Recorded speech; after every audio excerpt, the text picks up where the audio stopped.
here's Brody Brazil. The fact that the Minnesota Twins have kind of re-emerged as being for sale, that doesn't necessarily come as a surprise to anybody. It was back in October at the end of last season.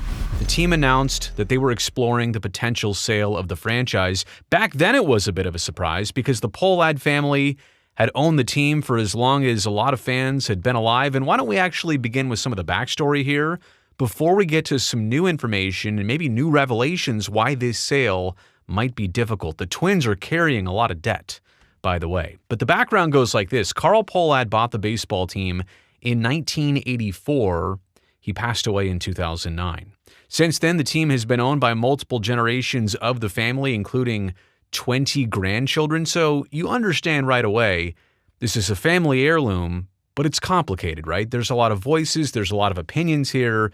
There's a lot of different people. This is not a simple solution or scenario. But Joe Pohlad was named executive chair of the Twins in late 2022, and they had a rough end of last season, 24. The team cut payroll $30 million into the 2024 season, and at the very end of their last campaign, they lost 29 of their final 39 games, fell out of the chase, fell out of the hunt. And so there was a lot of, again, just sour feelings maybe when fans got this message, a letter from the Pohlad family in early October, which I'll really quickly read here. It said, for the past 40 seasons, the Minnesota Twins have been part of our family's heart and soul. The team is woven into the fabric of our lives, and the Twins community has become an extension of our family. The staff, the players, and most importantly, you, the fans, everyone who makes up this unbelievable organization is part of that. We've never taken lightly the privilege of being stewards of this franchise. I appreciate that first paragraph. It's hard to start off something like this, but they touched on everything. However, after months of thoughtful consideration, our family reached a decision this summer, so last summer, to explore selling the Twins. As we enter the next phase of this process, the time is right to make this decision public. We truly respect and cherish what the Twins mean to Minneapolis, St. Paul, and the great state of Minnesota, and this entire region. Our goal is to be as informative as possible with the team, staff, and you, the fans. You deserve that. Because in so many ways, this team doesn't belong to any one family. It belongs to all of you. It's a very kind gesture to put it that way. It is our objective to find an ownership group who all of us can be proud of and who will take care of the Minnesota Twins. Also gives me goosebumps to think about selling the team in such a way that it gets carried on the right way. After 4 decades of commitment, passion, and countless memories, we are looking toward the future with care and intention for our family, the Twins organization, and this community we love so much. Well, now there's been some new information via The Athletic in an article that just came out from Dan Hayes, Ken Rosenthal, and Brittany Giroli, which says that the Pohlad family is seeking at least a $1.7 billion sale price for the team. Now, in a second, you'll see the valuations. That might be on the high side of valuations, and it also comes with some interesting information we have here. Multiple parties have since, understanding that price, have since showed interest in purchasing the team for in that price range. Now, again, this is all initial negotiations, and there are some letters of intent that come out, like we're willing to talk to you even about this. Reportedly, from The Athletic, there is one group who said they wanted to start at around $1.5 billion, and apparently that group has already been ruled out. So the Pohlad family means business at about $1.7 billion. But again, the bigger takeaway is that multiple parties have shown interest, have shown intent, understanding the $1.7 billion apparently for sale price. The Twins, though, now this is part of the big new information. The Twins have reportedly accrued $425 million in debt, which, as The Athletic puts into perspective, as you would expect, it is a high figure for Major League Baseball teams. It's not uncommon that teams would take on debt for different things. They're running a business, starting a project, not necessarily even for player payroll, but just the business side of things and the operations side of things. If you own your own stadium and you want to do something to it, you understand taking on a little bit of debt is not uncommon. But $425 million, you think about that $1.7 billion sale price, and we're talking a significant fraction of the entire sale price. What do you do with that debt? Whoever buys into this team is now also buying into and taking on $425 million of team debt. That doesn't go away. Now, this is all interesting because Major League Baseball teams, heck, professional sports teams, they're basically, with the exception of the Green Bay Packers, privately owned. They're not publicly owned. So we're never privileged enough to see these numbers, to see a number like $425 million in debt, to understand that that's what the team is operating against right now. And anybody that buys the team has to kind of take that along with it. So that could impact the sale price, a potential sale, how long it takes to have a sale go through. There's also some other considerations that The Athletic and the writers here point out. This is a small television market. The Minneapolis St. Paul market. Been doing a lot of Rays videos. The Twin Cities market. It's not the biggest television market. And their television deal, the Twins television deal, just went away at the end of last season. Their Bally's Sports deal went away. They're now one of 5 teams that baseball has taken over their broadcasting and is trying to get their games. It's not even complete yet. We are less than a few days away from opening day. It's not even complete that Twins broadcasts are all squared away across cable systems in the state of Minnesota. So there's a lot going on here. There's a lot of things that just don't necessarily go with a $1.7 billion price tag. If the Twins owned Target Field, which, by the way, they don't. If they had their own TV network, which, by the way, they don't. Now they rely on streaming. If they had television money coming in, which they don't anymore, at least to that same degree, maybe 1.7 makes sense. We'll talk about a comp in just a second, what the Baltimore Orioles sold for. But that's a high sale price, all things considered here. The league would want, according to The Athletic in this article, Major League Baseball would want strong local ownership ties to Minnesota, right? You don't want somebody coming in from out of state, out of town. You sell them the team. And look, the Pohlads kind of flat out said that with their note to fans from October, right? They're looking for somebody to pass the torch to, somebody to keep this baseball team in Minneapolis and St. Paul. So there's no question that's the intention, and you would understand baseball would go along with that they want a new ownership group with strong local ties.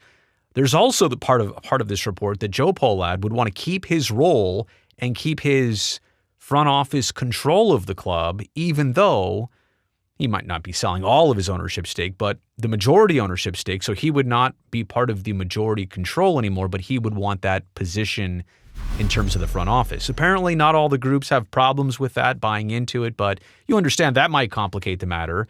Justin Ishbia, who is the brother of Matt Ishbia, owner of the Phoenix Suns, Justin had shown some interest in actually buying the Twins several weeks or months ago now, I want to say.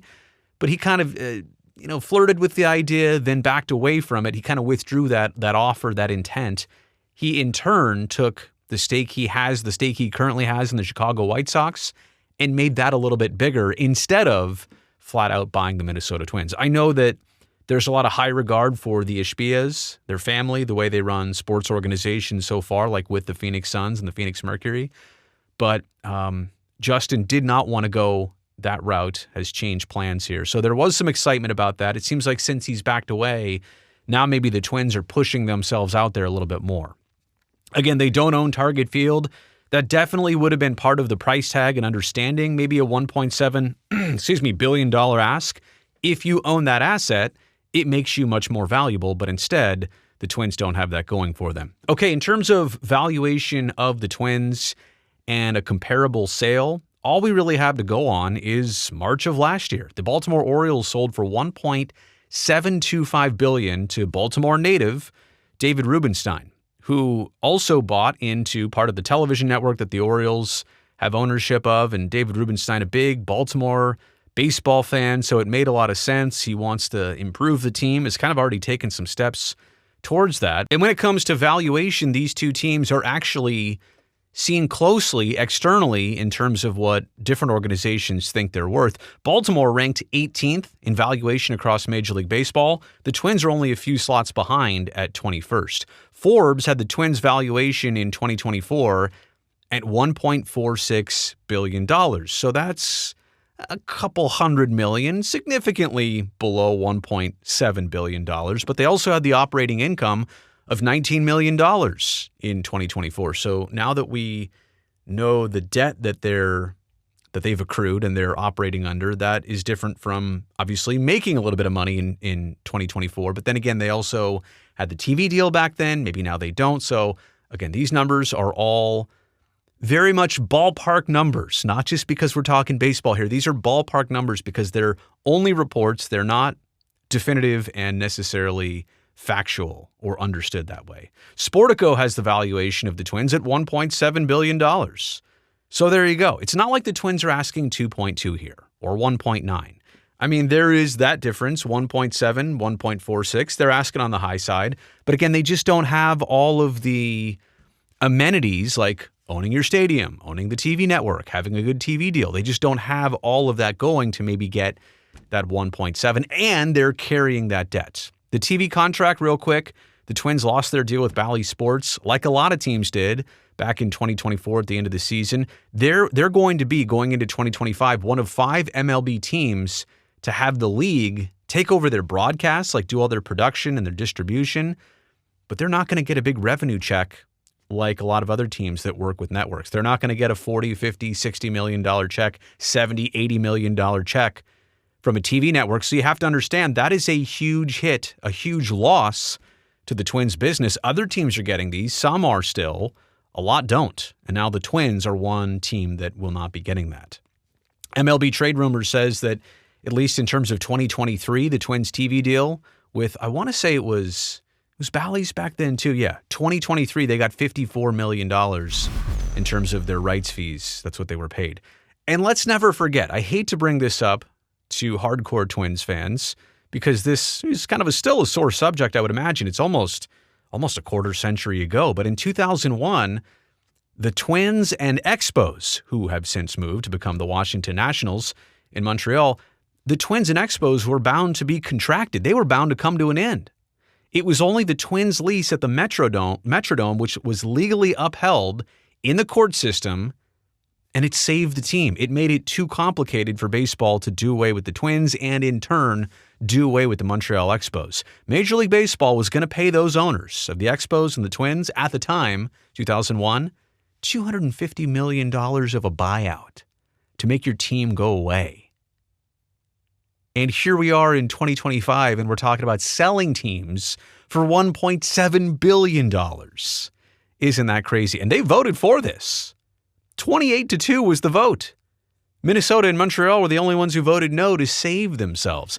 Isn't it crazy how far we've come since contraction was on the table? Contraction was largely voted for, and now this team still exists. They're up against some significant challenges again, but they're trying to be sold for $1.7 billion. So this is all interesting, and the timing, I don't know, is this great? Opening day right around the corner. You want your fans focusing on how the team might be this year, the excitement of just baseball season being back. I'm never saying there's a great time to put this out there in the forefront. And the Twins aren't necessarily advertising this among common folk like you and I, because you and I are not going to be buying the team for 1.7, but it's out there, it's in the news. It's something to think about. And I guess the main takeaway is, $425 million in debt. Like, that's not good. That is a lot. If you're thinking, well, behind the scenes, we don't know, is that a lot? Yes. Reportedly, that is a lot for a Major League Baseball team. So how does that factor into the sale? Does it make it a lot more difficult to be sold? Look, if the Pohlad family just hangs on to the team, I know it may not be what all the grandkids want and all the relatives want, but it seems like the Pohlads having it is a nice safety net for now. There's nothing pushing this sale to happen. It doesn't need to necessarily happen tomorrow. So hopefully they'll be patient. I think that's the biggest takeaway. So long as the Pohlads are patient here, maybe time will present the right owner and the right buyer and the right situation where they can take on this debt and they can do well with it and the TV deal can get all sorted out. But as for right now, it just seems kind of like a vulnerable time to be selling this team. And the asking price, it all kind of comes together in a way that it doesn't make a lot of sense how this is going to work quickly. All right, I'll take your comments and thoughts down below. Also, thumbs up while you're down there. That'll greatly help me, this video, and this channel. And don't forget to subscribe to this channel, by the way, so I can definitely see you back here next time.